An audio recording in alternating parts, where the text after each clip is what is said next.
My brother married my fiancée after lying that I cheated. Mom said she was never meant for you anyway. I disappeared without a word. Years later, I pulled up to the family reunion in a 200K car while they showed up late because their old junker broke down 2 blocks away. My name's Ryan, I'm 29 now, but the story I'm about to share started nearly 7 years ago, back when I was a 22-year-old college graduate, fresh into my first real job, completely oblivious to just how twisted my own family could be. I grew up in a small suburban town, the kind where everyone knew everyone, and reputation stuck like gum on the bottom of your shoe. My brother Drew, 2 years older, was the golden child varsity athlete, class president, the one my mom proudly introduced as my perfect son.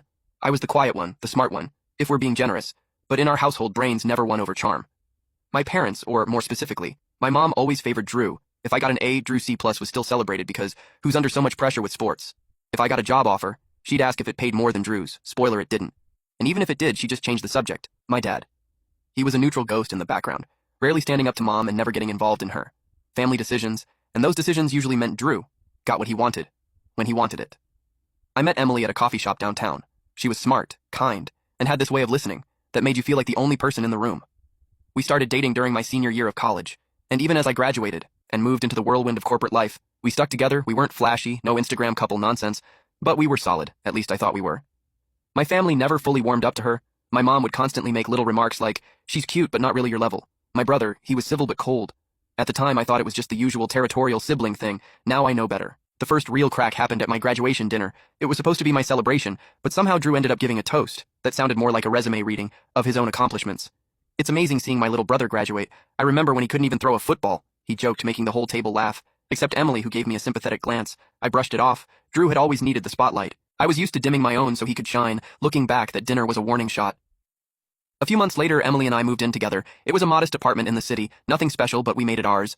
I'd started ring shopping quietly, slowly. I wanted it to be perfect. I hadn't told anyone yet, not even my best friend, because I knew how fast news traveled in our circles. But one night, as we were packing up to visit my parents for the weekend, Emily said something strange. "Do you think your mom actually likes me?" she asked, folding a sweater. I laughed half-heartedly. She's just blunt. She takes time to warm up. Emily didn't laugh. She just looked down at the sweater. "It's not just her.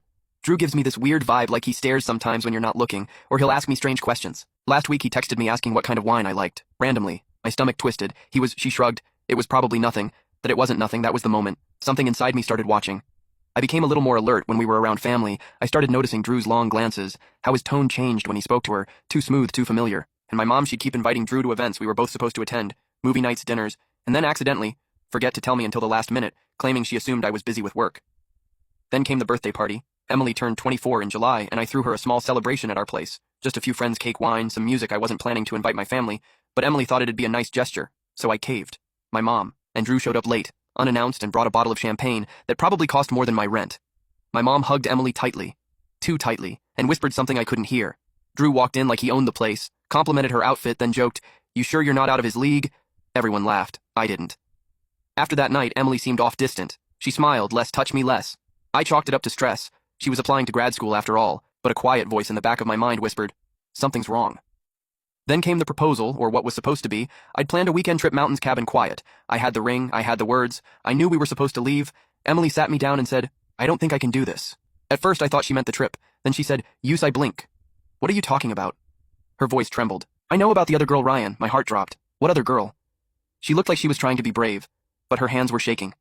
"Don't lie." Drew told me. He showed me the texts. He said you'd been cheating for months. I couldn't breathe. "Emily, I haven't. I swear on everything I haven't." But she wouldn't look at me. He said, "He caught you." He said you begged him not to tell me at the world tilted. I wanted to scream, but all that came out was a whisper. "You believe him over me."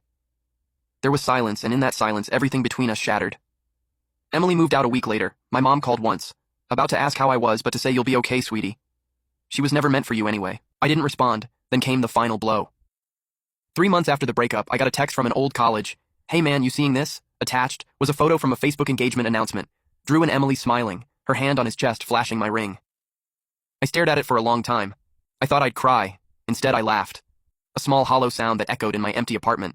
I packed a bag that night. I didn't tell anyone. I turned off my phone, and I disappeared. No text, no emails, no explanations. Let them fill in the blanks. I just walked away from all of it. That was the end of who I used to be, and the start of something else entirely.